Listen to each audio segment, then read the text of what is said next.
What is up, YouTube? Today I will be doing the first video of a multi-part series on how I will design my brand new power supply. This power supply will be bipolar. I have just decided, this is the second time I've recorded this video, and I've just decided that I'm going to force it to be bipolar. It will reduce some of the complexities of measuring voltage and current. I was planning on making it so that you can switch between rails, but currently that is actually becoming a little bit difficult. You know what? Actually, I still might be able to salvage this project slightly. So I'm going to be showing you my circuit that I have drawn up in multisim.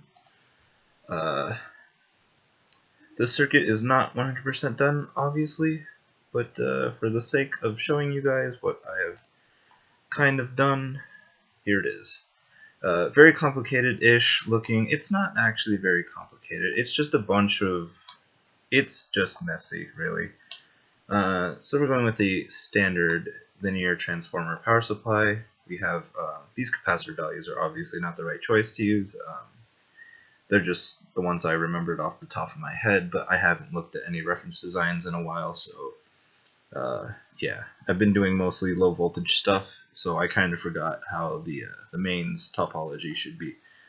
So your 120 volt mains or 240 or 220, whatever in other countries, I've been going through a 2 amp fuse because this thing is possibly supposed to put out around 24 volts, 5 amps max, maybe a little less, so like around maybe 24 volts, 2 amps or 3 amps. And then obviously if I buck the voltage down, I'll get more current at a lower voltage. So we go through the standard linear transformer. I'm hoping I can use a linear transformer. If I'm not able to fit that into the slim case that I'm thinking about using, I'll be using a switch mode power supply, obviously. So let's talk about the digital section. I have it rectifying a 12 volt AC through a rectifier. Obviously this is going to be, like, after it's rectified and smoothed out with the capacitor, it's going to be above 12 volts, maybe around 15 volts. I'm not expecting too much power to be drawn, so I can use a 7812 voltage or linear regulator, and it should still provide 12 volts at a pretty good current. If it's not enough, I will bump up this winding to something a little higher. The 12 volt rail will be running all the relays, and I might have a separate 12 volt rail for the operational amplifiers, depending on how noisy the relays make the supply. So there could be possibly 2 12 volt supplies. For the digital section, I will have a 7805 linear regulator, and yeah, that'll feed the Arduino, the LCDs, and the optocouplers, sort of, sometimes. I was gonna... Okay, so before I get ahead of myself, I'm gonna use 2 Arduino Nanos. You can see one here and one down here. I was gonna use an Arduino Mega because it has better ADC and a better DAC, and just more space and way more GPIO. If I used it, then I wouldn't have to use these I2C drivers for the LCDs. But it costs $15 per chip, while nanos are like $2 per chip. So, or per breakout board thing. So I'm going to use the nano. If I was going to use the Mega, I'd use the Mega Mini, which costs $15 minimum. So it's just like, I'll just get 2 nanos because I already have them, and I know how to use them. So I have I'll be using the I2C drivers, obviously, and I'll do that with I2C. I'm also going to communicate with the second Arduino, so I call it the slave Arduino, which will do all the DAC and ADC stuff. So that's basically dedicated for just that, and it will communicate with I2C and serial. I don't know about serial. Well, like, I know how to do it, obviously, but I mean, I don't know if I'm going to finalize using serial also. Probably not. But yeah, I just have it reserved just in case I need to reflash or I want to communicate over serial. It might be even faster, who knows. So I have 4 thermocouples. They're the 10 kilo ohm type, so I just have that reading straight into the ADC. I squared C is obviously using pins A4 and A5. I have pins 9, 10, 11, which are PWM, going into 3 different PC fans. These will be for channel 1, channel 2, and the dummy load that I'm going to incorporate into this. These transistors are just the ones that I know of. They probably won't be the final ones, obviously. The encoders, I'll use 3 encoders, 1 for each channel, obviously. The buttons go to their own I/O pin on the Arduino, and A and B pins are going to interrupts 2 and 3, and then their common line will be on a timer type thing, which will go on their own I/O pins. So basically, I have to click the encoder, which will tell it to start reading from like encoder 1, and then it will read from the interrupt. So the interrupt will do all the counting, and then the common will obviously it'll switch to that common if I enable it with the button. And if I hold in software, if I hold down the button or something, it should like go to a different function of that channel kind of thing. So yeah, I'll do that for all 3 of these. I kind of have the software figured out, but I haven't written any of it yet because I'm still waiting on the parts to arrive. 1 second, I'm gonna sneeze. Oh god, sorry. So I might switch out this linear power supply system right here. I might switch it to a switch mode since I don't really care about the noise in this portion. It'll even be more efficient if I switch to a switch mode power supply instead of using linear, but at the moment all I have are linear transformers, and I kind of don't want to buy any more stuff for this. I'm about $30 in, and that's because I already have most of the parts. So yeah, just 2 big ass capacitors, 1 for each channel.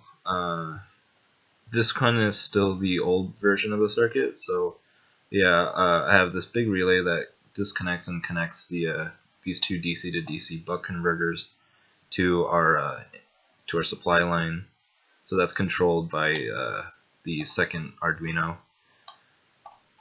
So once these are fed through, these will be limited to 5 amps or 6 amps per channel, and then it'll go through a T filter. So using an inductor, then a capacitor, and then another inductor. So it'll smooth out the I believe the data sheet said 20 megahertz ripple noise. So hopefully that should be enough. My scope isn't that sensitive, so I couldn't really tell you if it works or not, but I'll have to do some experiments. This is our voltage dropper right here. So this is our linear section. This will kind of clean up any noise that I have. Hopefully it'll clean up the noise, otherwise it's just going to be a useless thing that I have wasted on here with some like waste power. But basically it's going to have a voltage division across this diode, which is a standard switching diode, 1N4148. It's a glass silicon diode, and a 2K resistor going to the ground section of this power supply. So it'll have about a 0.6 volt drop, 0.6 or 0.7 volts, and then it just has a small 0.1 microfarad capacitor here and here, which will reduce the 20 megahertz ripple, and this 47 microfarad one, which will reduce the 400 hertz ripple created by the switch mode power supply.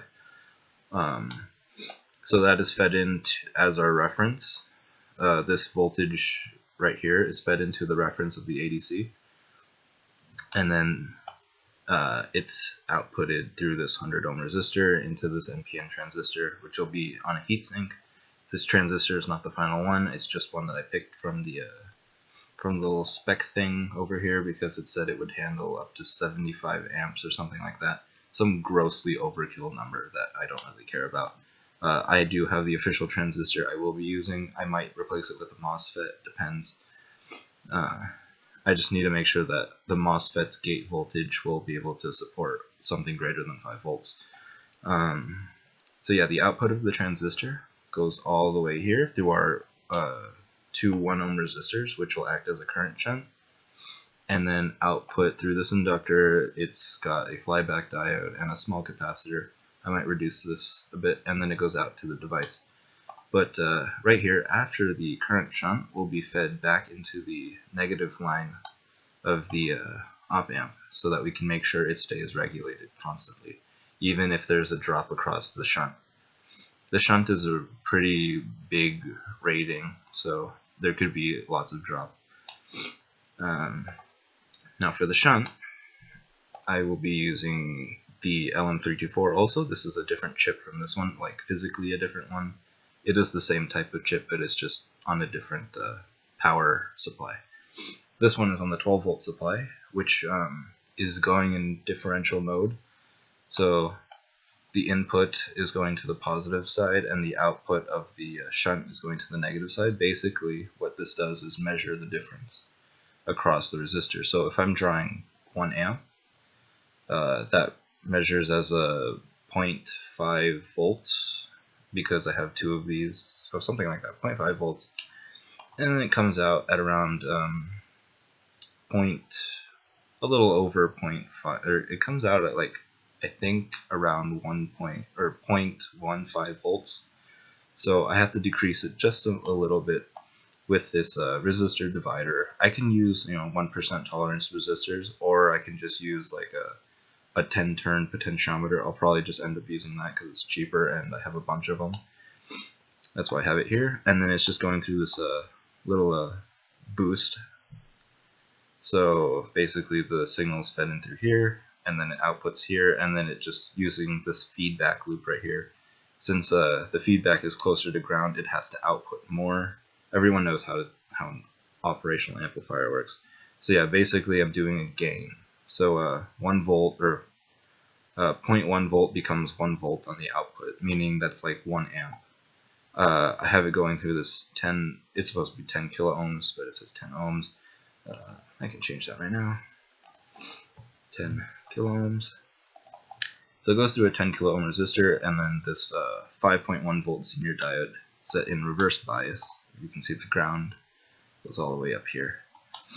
So it goes through that, and then it goes into our ADC pin. So that just tells us the current use. At the same time, if it goes over 5 amps, which is 5 volts, obviously it is shunted. The ADC is shunted by this Zener diode, but if you follow this wire, it goes all the way here to this operational amplifier, which has a crappy 5 volt reference, which is the same thing I used before. So it's a 1K resistor going in reverse bias with a 5.1 volt Zener diode. So it's using the 5.1 volts ish as a reference. So if it goes above 5 volts, it triggers the output. So it goes out through here, a signal of around 12 volts or 5 volts or something. It doesn't really matter. It just triggers the output. Because if it's below the reference voltage, it won't trigger at all. So it's using it as a comparator kind of thing. So it triggers that, and then it lights up these optocouplers, or depending on the channel, it'll light it up.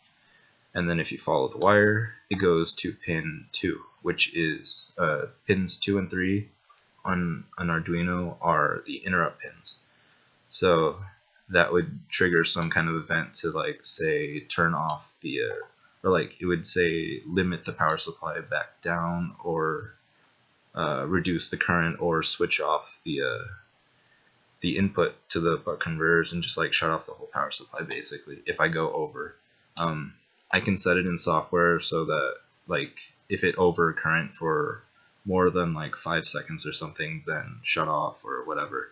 Because you can get those random little spikes that go above 5 amps or 6 amps even. So I want it to ignore those sometimes depending on how I set the software, which will be pretty cool. So it basically shuts itself off if like there's a dead short across it or something, or like something horribly wrong goes. Yeah, so it'll just interrupt it just in case.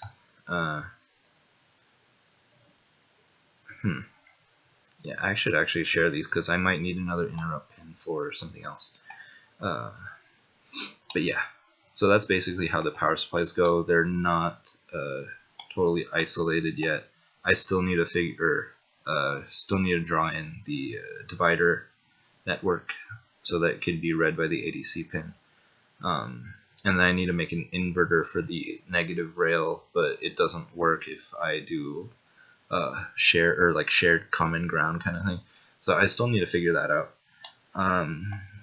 We can talk about the dummy load. So the dummy load just uses the standard, like how a lot of people do it. I have a relay right here which switches between 1 and 10 ohms. By default, 10 ohms is the one that's in circuit, and it'll basically measure anywhere from 0 to 1 amp, hopefully. And then the 1 ohm scale is from like 0 to, let's say, 5 amps, because I think that's all I will do maximum, since yeah, that would just make it easier.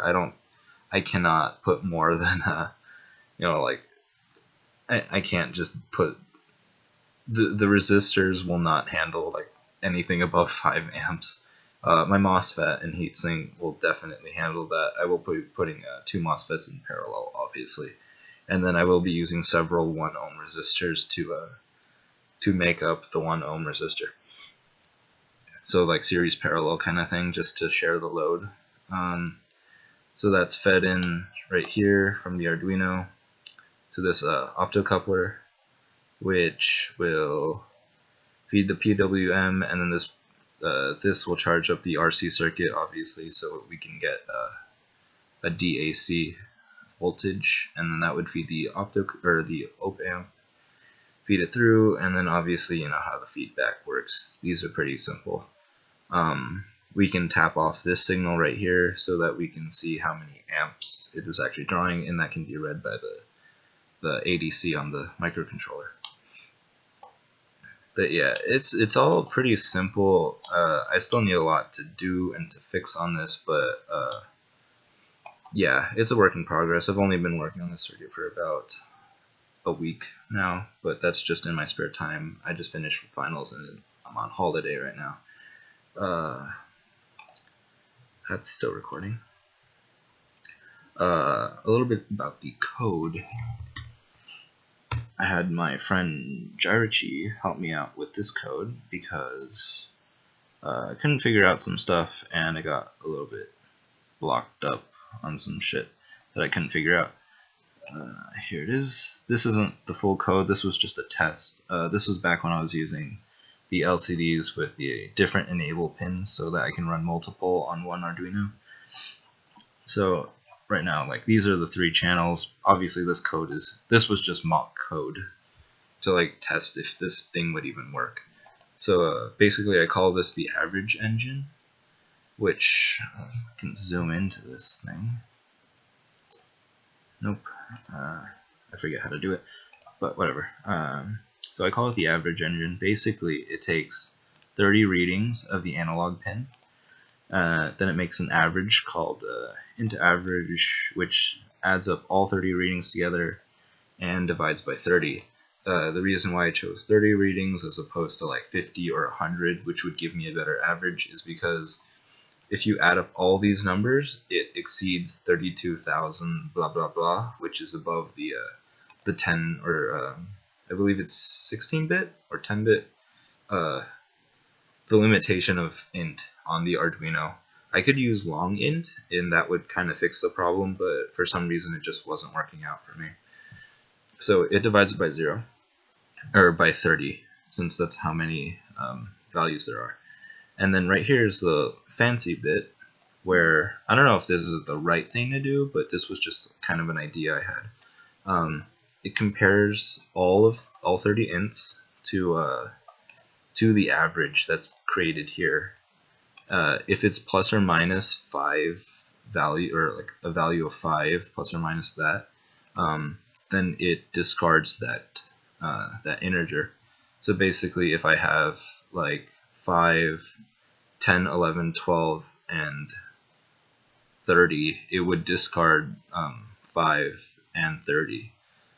So yeah, like it would only keep the averages, or the readings that are within the average,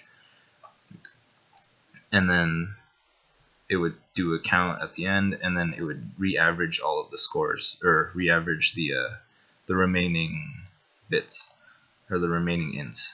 So average equals average 2 over count.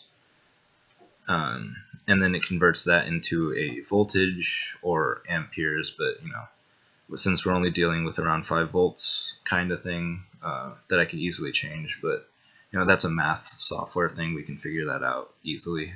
So it calculates a new average, and it will also calculate an error. So like if it does 100%, that means all values were good. The signal was not noisy. But if it gets like 10%, that means 90% of all the readings were bad or out of the average, which is probably wrong. That just means that the average was very noisy at that one moment. So yeah, that would probably be a discarded reading, or something is horribly wrong with the circuit. But yeah, when I use this, I put a very noisy load on it, which are these WS2812 LEDs. That was my test load, and I was getting like 80% good. So yeah, the code does work. It does understand that the signal is noisy, which is cool. I don't know if that's the right thing to do, but I think it is. It seems to make sense.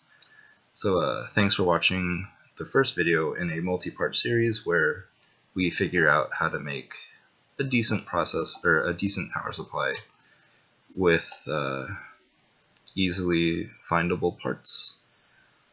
Thanks for watching. Stay tuned for future videos.